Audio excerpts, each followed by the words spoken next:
What's going on, everybody? Welcome in Wager Alarm live stream. I'm your host, Howard Bender. With me here, Craig Mish.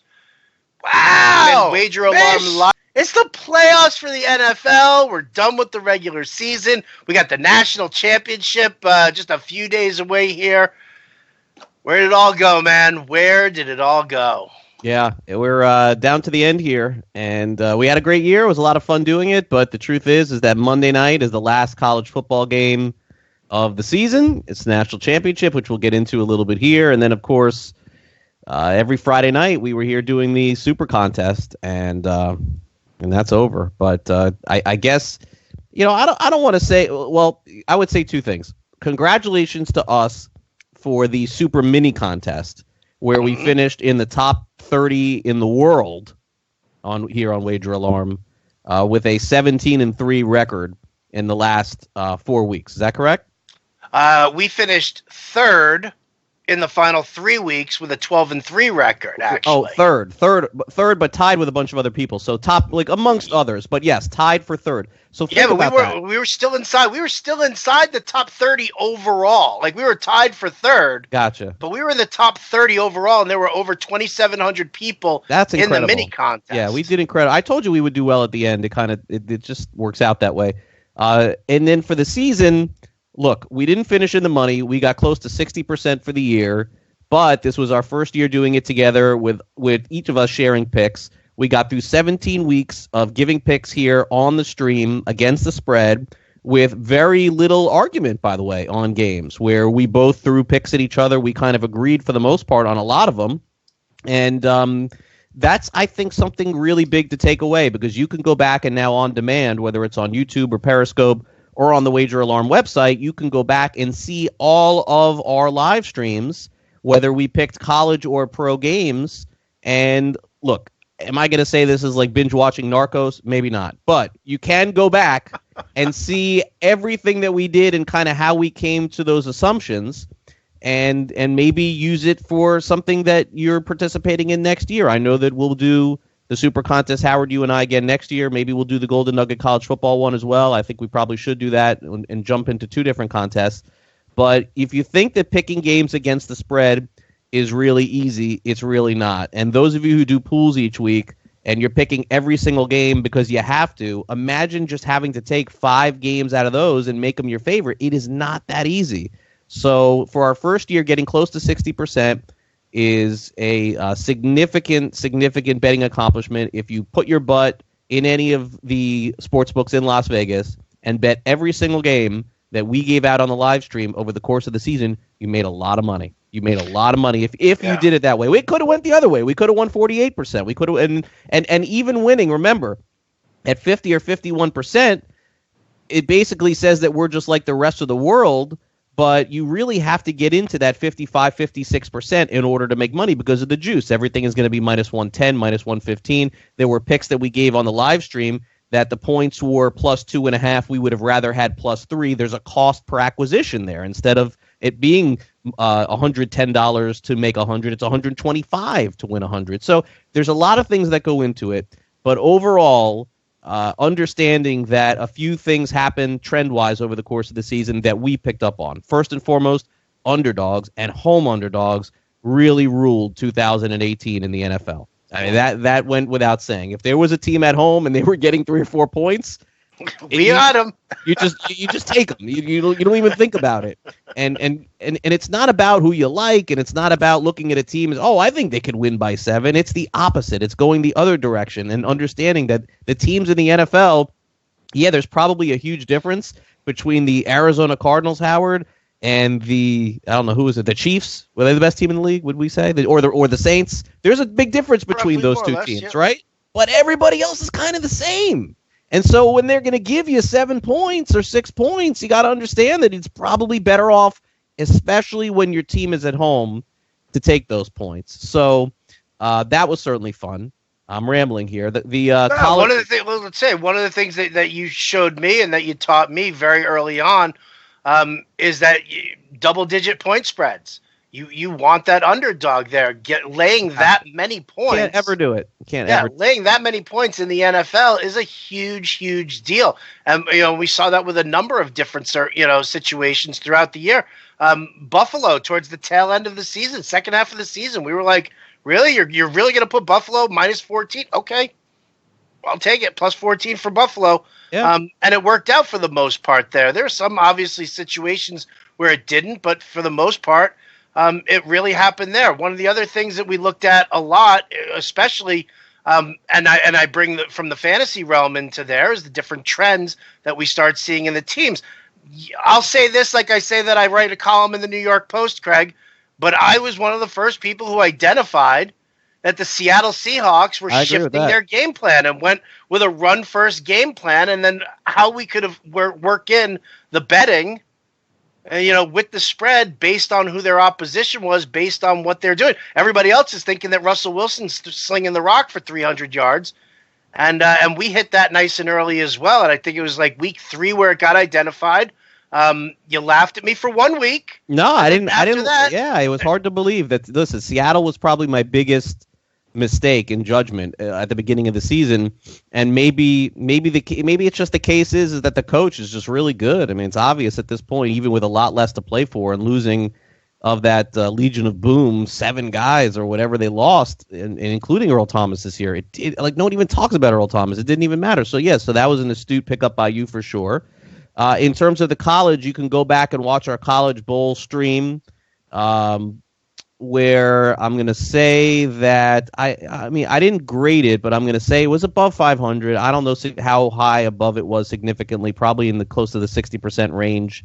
Unfortunately for me, I think on the 31st, I nailed all 5 bowl games. You did. On the first, I think I went 3-2, but truth be told, taking Notre Dame and taking Alabama both didn't work out, because Notre Dame did not cover against Clemson. It wasn't even close. And then the back door was open for Oklahoma, and they came in and covered at the end of the game. Alabama was laying too many points. But a successful bowl run with the totals also. And in the contest that I participated in against the spread, I was also over 500 for the year. And again, when you're doing this, that is the goal. You want to be over 500. You don't want to put yourself so far down when you're betting and only winning 30%, 40%, because understanding that the way to succeed at this is to use funds for yourself as an individual that are basically, I don't want to say play money, but it's not money that you're using to live with. It's using money that you have, that you feel comfortable with, to have a lot of fun. Disposable income. That's the word I was looking for, disposable income. So that being said, we have 4 games this weekend in the NFL. I got to say, to me, and now that we don't have a super contest, we can give our opinions and our picks. These are extremely tough, Howard. And getting to this time of the year, as much success that we've had, and we certainly could have success in the playoffs, it is hard. The lines are tight. They don't move much. The games this weekend, 1, 2, 3. I know the Bears are 6, but in general, the spreads are so low, and that just tells you that Las Vegas is just kind of setting a line that they want the action on both sides. There's no real favorite in any of these. So I don't know where you want to start, Howard, but I guess we could take a look at Saturday's games and then move to Sunday. And let's do that. Let's just give a shout out to our sponsor, BetDSI. There you go, guys. We've been doing it's been a great partnership. We want to thank them so much for sponsoring the live stream here, and the fantasyalarm.com/bet is still in play. If you guys want to start laying down some playoff bets, you want to start laying down any kind of bets that are coming up, futures, props, whatever you want to do, go to BetDSI, go to fantasyalarm.com/bet, sign up over there, use the promo code ALARM100, and they'll match you dollar for dollar up to I think it's like $250. $2,500. Is it $2,500? So they'll match you dollar for dollar right there. So again, promo code ALARM100, fantasyalarm.com/bet, and just jump in on it, man. And the one thing that they've added recently, I think they've added in the last 24 hours, is because of the unprecedented amount of coaches fired, Howard. they added all of the odds for different coaches landing in different places. Now, I know Black Monday usually has three coaches, 4 coaches fired. And then what happens is we get to now, and like, I'm not saying Mike Tomlin's going to get fired, but like a Tomlin type all of a sudden out of nowhere in mid-January would get fired too. But I think the number was 8 or something insane. So they've added all of the odds for all of the landing places over at BetDSI.com for every team in the NFL and who they possibly may end up with. So go check it out right now. Yeah, when you and I did the prop show, the futures show for SiriusXM Fantasy Sports Radio, and BetDSI had that prop up there being like, will Adam Gase be the coach of the Miami Dolphins in 2019? Right. I was like, oh man, I forgot to play that. I was like, I was so that was a no. That was a definite no. It was a definite no. It was an ease. It was like the easiest no in the world. I know. So anyway, all right, BetDSI, check them out. Absolutely, I love them. Craig loves them. You'll love them too. Very good reputation. They pay out very, very quickly. I can't say enough good things about them. So let's talk about this weekend's games. Let's start with Saturday, or you want to start with Saturday, Sunday? We'll start with Saturday. Let's just go in order of the times. So you get lucky because the games are at 1:30 for me, 4:30, and 8:30 here on the East Coast. We'll start off with Indianapolis and Houston. The total really hasn't moved all that much. I see 48.5 right now. You can correct me if I'm wrong on any of these. And then the line is -1.5. Houston is favored. So that went up then because it was -1 earlier today. But it was 2. It was 2 initially, and it went to 1, and now it's back to 1.5. Yeah, so it's moving back and forth. Before we get into this game, understand something. Last year, historically in terms of trends, when you're betting wild card weekend, the home teams win. And sometimes they don't cover, but the home teams usually win. The exception to the rule, unfortunately, was last year when all the road teams won. So there isn't really a strong trend dialing us up right into these playoffs because last year, the public got destroyed by riding all the home teams and then all the road teams covered against the spread. It was crazy last year. And then the one game that everyone thought, and it kind of started off wild card weekend, if you remember, was Kansas City destroying Tennessee and Tennessee coming right back and winning that game in the end. And then Alex Smith, of course, was gone, and then the rest is history. They have Mahomes. But so that's one way to look at it. Now, specifically when it comes to this game, there are a lot of people that are smart, Howard, that at the beginning of the week when this line first came out, thought that the Colts would be favored in this game. The Colts have been one of the hottest teams in the NFL. You know how I've felt about Houston, and I've talked about that they've had a lot of lucky wins, but the line is strong still with Houston being a favorite. And as you mentioned, it's gone back from 1 to 1.5. So I would have preferred, honestly, from a wagering perspective, the Colts to be favored because that would tell me, well, why are the Colts favored? That means that Houston has no home field advantage, and even they're telling you that the Colts are that much better. This line for me, Howard, and I hate to do it because my heart says to take the Colts. The line is telling me that Houston's going to win the game, and I can't believe it. But I would have liked to see this shift completely over. Start off with the Colts maybe being a 3-point favorite on the road, going down to 2, 2.5, maybe being 1 at kickoff. But there is enough juice right now with Houston that, sadly enough, because I do like the Colts more, 68% of the public is on the Colts also. And that's just a really bad sign for me going in. Once again, I say it every week here on the live stream. If the public was always right, they could build their own casinos in their house. and the public is always wrong. Oh, don't tell me this. And I hate to do it, because I don't like to do it, but I'm going to take Houston tomorrow. And I don't like Houston at all. I've been against them all season long, but the line is telling me they're at home. Home teams usually win. Also, the total is very high, 48 points. This could go back and forth. Houston doesn't have to win by more than a field goal. I hate to bet. The Colts have been so good to us all season long. I really wanted to come on here and take the Colts. I'm not going to do it. I'm going to take Houston at home. All right. What about you? I'm taking the Colts.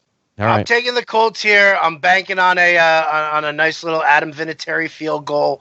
at the end. Yeah, the 48 and a half over-under that it's been flip-flopping around to.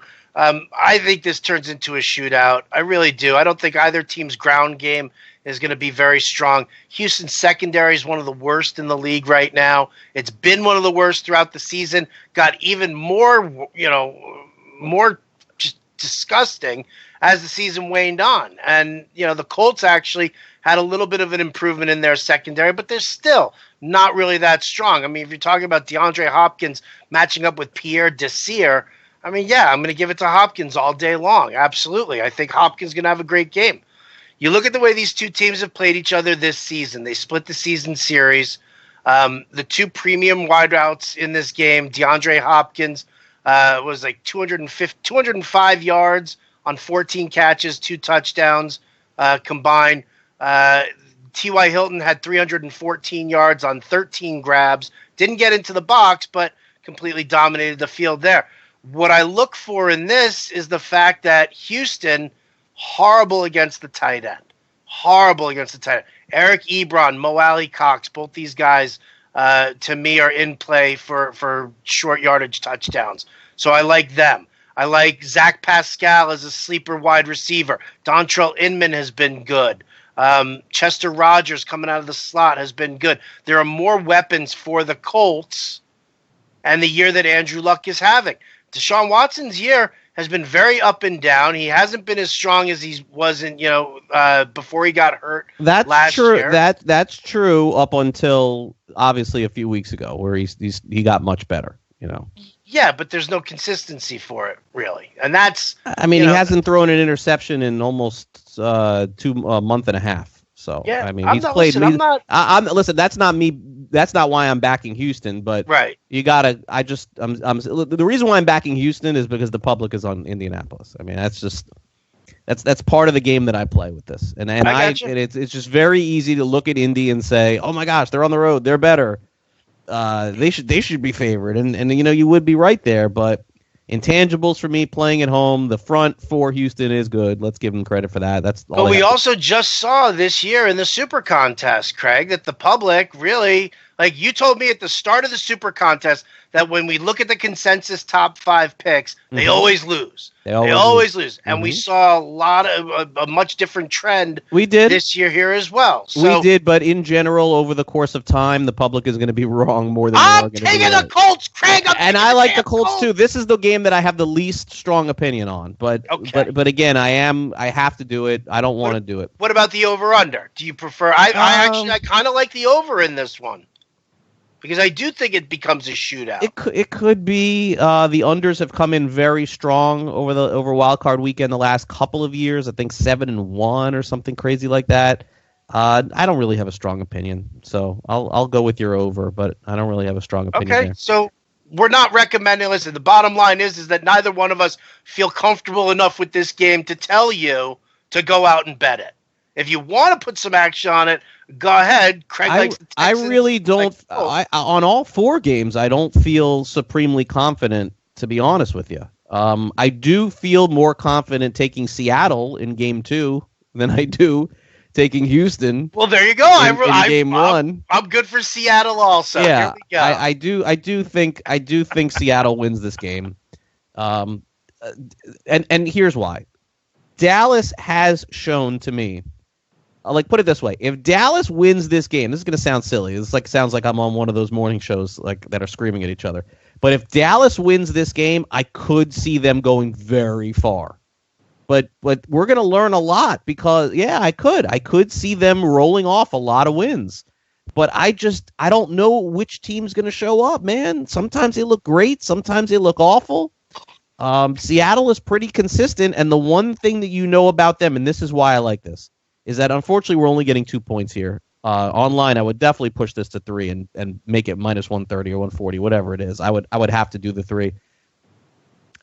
Seattle's not getting blown out. Like that I know.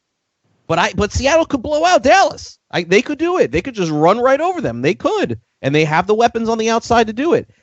I don't see Dallas doing that to Seattle. So if that is the case and I'm in the 4th quarter and the game is tied, I want the team with the points. So And it's a low total, 43. It's not like the other game is a 48.5. So one team could hypothetically blow the other team out. Houston could blow out Indy. Indy could blow out Houston. They're saying a lot of points are going to be scored in the game. One team could score 36, 37. You know that's not happening in this game, and you know it's going to be close. So give me like 23-22 with the points, and give me Seattle in this one. It took me all year to kind of come around here. I would lean under in this one. 43.5 does seem a little bit high. Dallas seems to go under a lot. Both teams run the ball a lot. The only thing that you worry about is they do have supreme playmakers on the outside. Cooper, Lockett, Baldwin now has gotten back in the action. I don't think Carson or Zeke are going to roll off 50-yard touchdowns in this game. But Seattle, these two teams, Wilson throws that rainbow and the guy catches it in the end zone every time. Cooper is shown in different games to explode. I don't know how Seattle will contain him, but all things being said, if I had to take a dog this weekend, and it's a small one, I would take Seattle. I would not be surprised, by the way, by kickoff if Dallas is down to 1. This is probably the last time you get 2. I'm also on Seattle. I will happily take the points. I will take the road team in this one here. You hit on all the key points here for the game. I love the under as well. Both teams are run-first teams. I think Seattle's got the better potential of selling out to stop the run and to stifle Zeke, because you're going to put Shaquille Griffin onto Amari Cooper. And let's face it, Amari Cooper, and I went through this today actually on the show. Amari Cooper's had 2 big games. 2 monster coming games. Over to Dallas. 2 monster games. If you look at the other games, including the last 3 games. In the last 3 games of the season, and excuse me, you cannot tell me that the game didn't mean anything and that Amari Cooper's line against the Giants last week was garbage because they didn't care about the game. Because, excuse me, Jason Garrett left his starters in the entire time. He sat Zeke, he sat 2 of his key offensive linemen, but he left Dak Prescott and Amari Cooper and Cole Beasley and Blake Jarwin and every single one of his starters in the game the entire way. So Amari Cooper over the last 3 weeks has never caught more than 5 passes, and he hasn't posted more than 32 yards in any of those 3 games. All right, he had the 2 monster games there, and then everything else around. I think the next best game there was like an 8 catch for like 80 yards type of a game. But I think Cooper is very containable, and I think Cooper can crap the bed very, very easily. We've seen him do it numerous times here. So, I just don't put Amari Cooper in that elite wideout category there. I think Shaquille Griffin can handle him. Yeah. I think you do stand a much better chance of Doug Baldwin and Tyler Lockett doing a lot more. That rainbow pass, that's Tyler Lockett every single time. The dude, I don't know how he does it. Every single game, but like 3 games this season, Tyler Lockett catches that touchdown pass. All but 3 games in the 17-week season on a run-first team. I'm sorry. I just think that Dallas got, they went on a really nice run once they grabbed Amari Cooper after their bye week. They played some soft opponents. They played some decent teams, but they played some soft opponents, and they didn't look good in these last 3 weeks. And these last 3 weeks, they got blown out by the Colts. They barely squeaked by Tampa Bay, and then they barely squeaked by the Giants. Giants, yeah. So, yeah, the other I don't think they're carrying any momentum here. Yeah, the other thing that I like, too, when you think about this, is very you never know how this is going to play into a game. But Frank Reich is the coach for Indianapolis, Bill O'Brien for Houston. Is there a difference? I don't know. Anthony Lynn for the Chargers, Harbaugh for Baltimore. I don't really know. It seems like Doug Peterson's a pretty good coach. I would tell you that Nagy's probably a very good coach, too. But I would tell you that I like the coaching matchup in this game, Pete Carroll versus Jason Garrett. And listen, I'm sure Garrett, look, he got his team this far. I don't know. Not a knock on anyone. I think the coaching edge goes to Seattle more in this game than any other game this weekend. And so, end game, 2-point spread. Give me the road dog. Done. All right. Put that one in the books, baby. See, we agree, and I like that. We both like Seattle. We both like the under. All right, so these games are still so hard. Okay, Chargers, Ravens. Ravens are -3. These two teams played a few weeks ago. Look, I think that Lamar Jackson's been great. I think the Ravens defense shut the Chargers down earlier in the season. I also think that Jackson could make some mistakes. This is his first shot on the big stage. I don't know how this will go. I'm going to take the points again, man. I'm going to take the Chargers here. They usually fall flat when it comes to the playoffs. But you look at their 16-game schedule this year and look at wins and losses against the spread. They have been phenomenal. And in rematch games, I always like to take the team that lost the first time. It just usually seems like those things even out. And if you take the Chargers and they lose 21-20, you still win. The kicking edge definitely goes. I'm always worried going against Baltimore because Tucker makes everything. But Jackson, he's fantastic. He's going to be an awesome quarterback in the NFL. But this is his first career playoff start. He's only started half the season. He's made a lot of mistakes over the course of the year, and one big mistake in a game like this will cost them. I'm going to take the Chargers. I'm going to take the points here in this one. Jane, you ignorant slut. No, I'm gonna. You know what? I'm gonna take the Ravens in this one here. I'm gonna take the defense. I'm gonna take the home team. If there's one thing that you've taught me, it's don't screw around with Justin Tucker. All right, this is a guy who makes everything. You know, I mean, if they're down by one, Justin Tucker's gonna kick that field goal, and they're gonna cover the spread. Right? It's -1 right now. Still the Ravens. 3. Oh, it's up to 3 now. It's -3. That's kind of interesting there because, I mean, I've really been playing around with the 1.5 to 2. I'll still do it. I'll lay the 3. I will lay the 3. All right. Thinking that these two teams could, I mean, what, at worst, they're tied at the end of the game and I end up pushing with a Tucker field goal. I think it could be a push. I think this game does smell like a push, but I will say I would buy the half point for the 3.5. To get the for the Chargers side, you're saying you wouldn't. I mean, the line is 3. There's nothing to do for you for Baltimore. You'd lose. No. For the Chargers, if you get the 3.5, well, then you win. But in general, you wouldn't buy an extra half. You just take your push and you go home. I'm going to take my push and go home here. I am. I mean, listen, I'm not. I think the defense holds up. It's at some point. The Chargers are going to win a playoff game. Like I don't know when that's going to be. Ravens have been living charmed. They did not look good at all against Cleveland. The Chargers are going to win this game, man. How about this? How about this narrative? You ready for this one? How about the Chargers go up like 17-3, and then they drive in, then they kick a field goal, and they're up 20-3, and then John Harbaugh says, "Jackson's not bringing us back."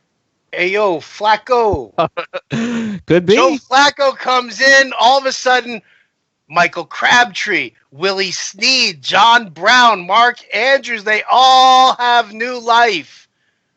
Ravens come roaring back. Could be. Not a strong really opinion on that one either. But I will take the Chargers. They've played very well on the road. It's like their home field doesn't mean anything. The better quarterback, it's like, okay, I start with the home team. Is there a significant advantage? We'll get to that in the next game.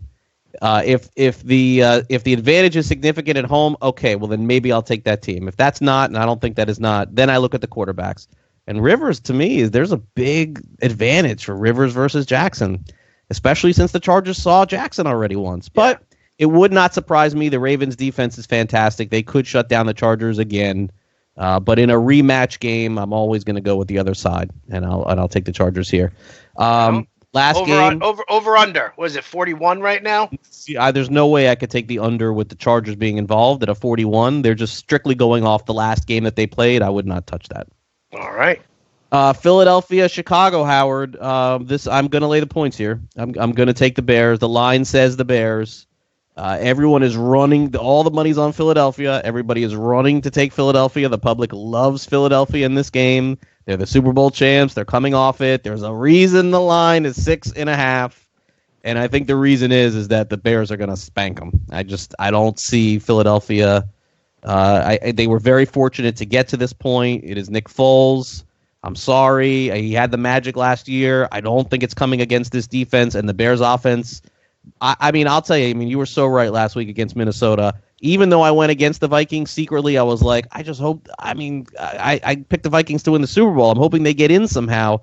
But let's go ahead and let's take the points with the Bears. Oh, my gosh, they have just looked so good all season long. When I went to the winter meetings, I bet them to win the Super Bowl. And that's not really why I'm doing it in this one. It's just if the line, Howard, was 3, I may lean toward Philadelphia because then they're telling you there's no real advantage. This line is very high. I think the Bears win like 29-7 or something like that. I don't think Philadelphia stays in this one. I don't think, and they haven't played well all season long. They got in with a miracle at the end of the year. So Bears to me win and they cover. Bears to me win as well. Bears to me cover. I like the under in this one. Listen, I like think the under too in this one. I agree with that one. I think the Bears are good. How do you see that? Like, it's amazing. Think about this. Like, Philadelphia's offense has been hit or miss all year. We know the Bears run, they don't score. So that total makes sense at 41.5. But the Chargers Ravens is 42. There's some dynamic players on that, on both sides of the football on that team. So it's not that I'm leaning toward taking the over there in that game. It just seems strange that both these totals are the same, because it does seem obvious to me that Philadelphia Chicago should be an under. The other one, it seems too low. But that's just the way I look at it. I hear you. As far as the Bears go, I think, listen, offensively, I think that they're rock solid. They've got the backfield there. They're pounding the rock with Jordan Howard a lot now. You still have Tariq Cohen for the gimmicky stuff. The Eagles secondary, while yes, it's shown improvement over the last couple of weeks of the season, still, I mean, this is a very battered, bruised, beaten up, weak secondary here, and we've seen Mitch Trubisky sling the rock against softer defenses when he needs to. We saw him have that 6-touchdown game against Tampa Bay. I'm not saying you're looking at something like that, but could I see 250 and 3 scores from him?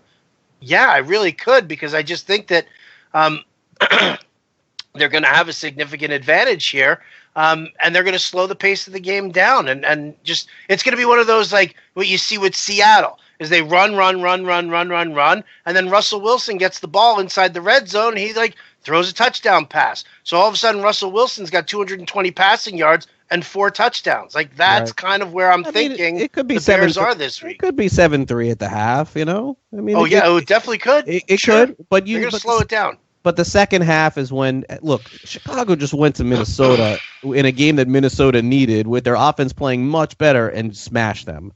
I mean, you're telling me that Philly is going to go to Chicago and put up 3 touchdowns in this game? I don't see it. I don't see it at all. I don't know how far. It's going to be hard for Chicago to take it to the house in terms of the Super Bowl, because they're going to have to eventually put up some offensive numbers. I don't know when that's going to be. I do love defensive teams when we get to this point in the cold weather. But I just, listen, give a lot of credit to Philadelphia for saving their season and getting back in this. But the public is running toward those points. I think they're running the wrong way. I agree with you completely.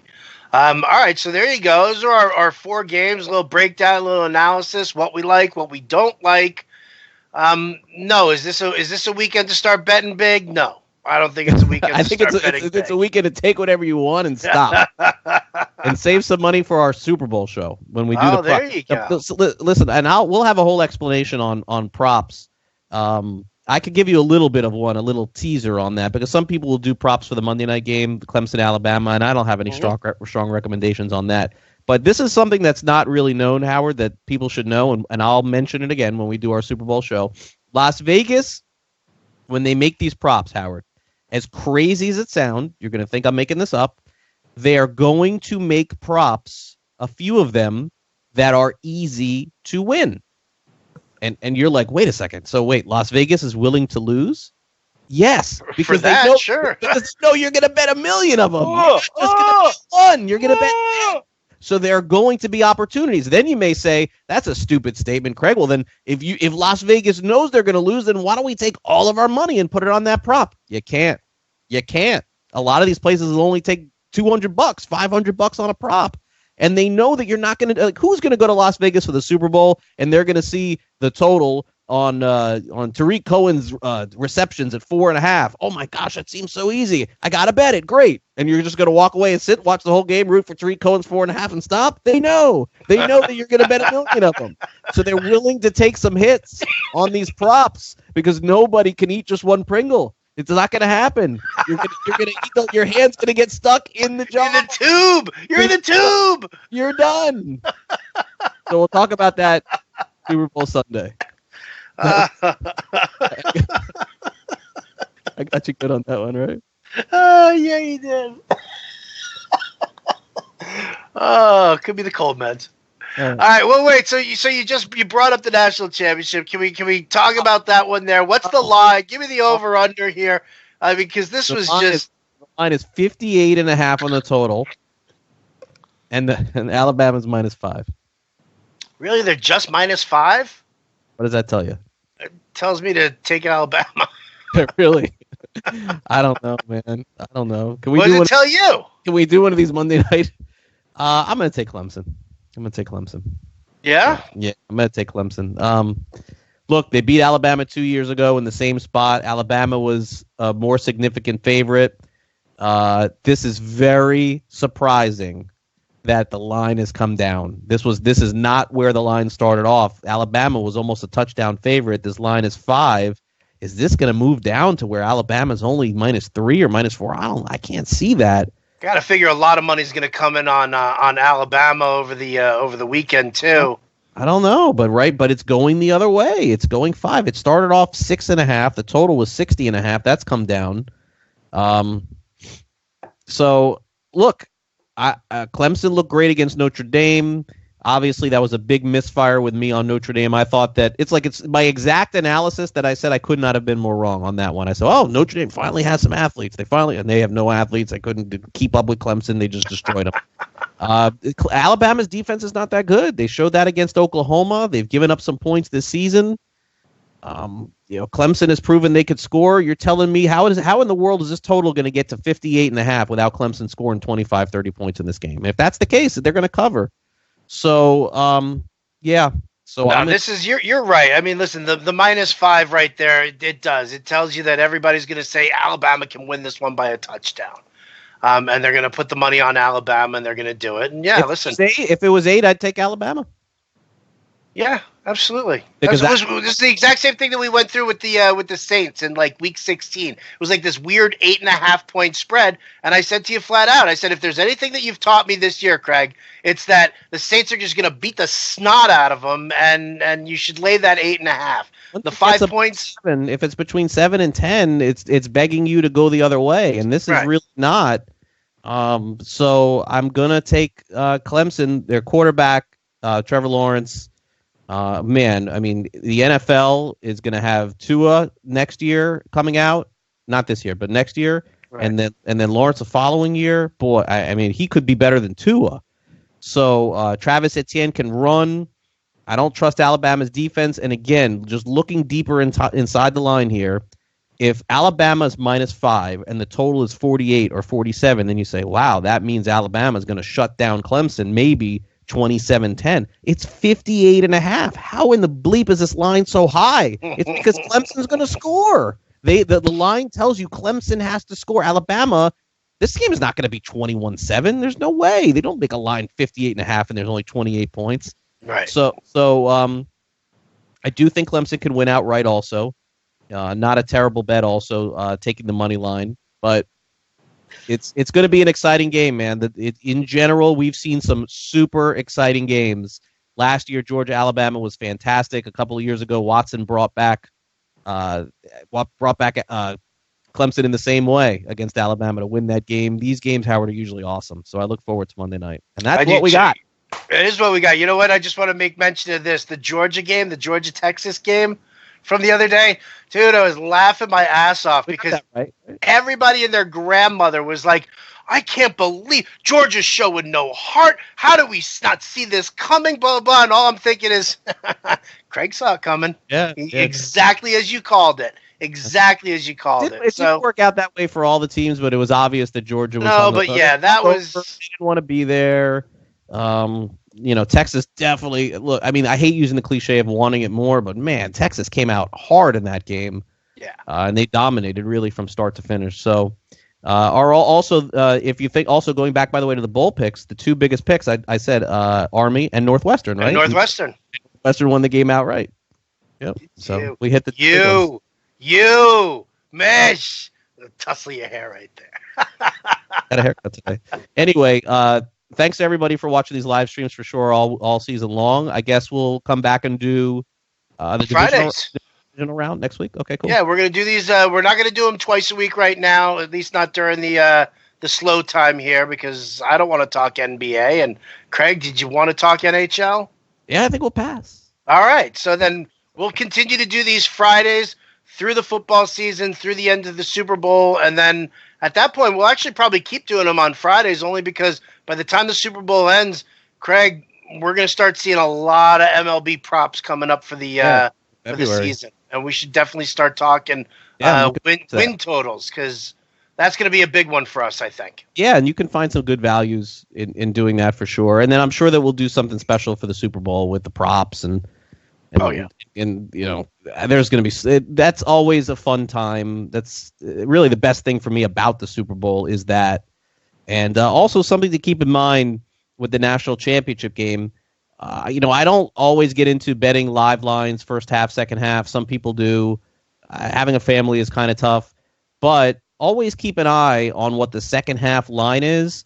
And some of these online sports books, if you bet online, they're literally they will stay open for a long time, right up until the second half kickoff. So if you know a team, Howard, for example, in the first half deferred the kickoff, you would take that team, whatever it is, in the second half because you know you're getting that extra possession. It doesn't always factor into a regular season game, but in a national championship game, no matter what the score is, you know that team getting the ball is going to try to score. It doesn't matter. It's the last game of the year. There's no waiting for anything. There's no waiting for injuries, running the ball, worrying about what happened in the second half. If a team can win 70-3 in the college football championship, they're going to keep scoring. So this is the one time in the second half where if you're sitting on your online book and you know whoever deferred in the first half is going to get the ball in the second half, whatever the line is, you may want to throw a little action down on that team getting the ball because you're getting that extra possession in the second half. Something to keep in mind. Beautiful. Love it. Absolutely love it. That's going to do it for us here at the Wager Alarm live stream. Big thanks to Craig Mish. Big thanks to you guys for watching. Big thanks to Matt Sells for producing as always. I'm Howard Bender. We'll catch you next time.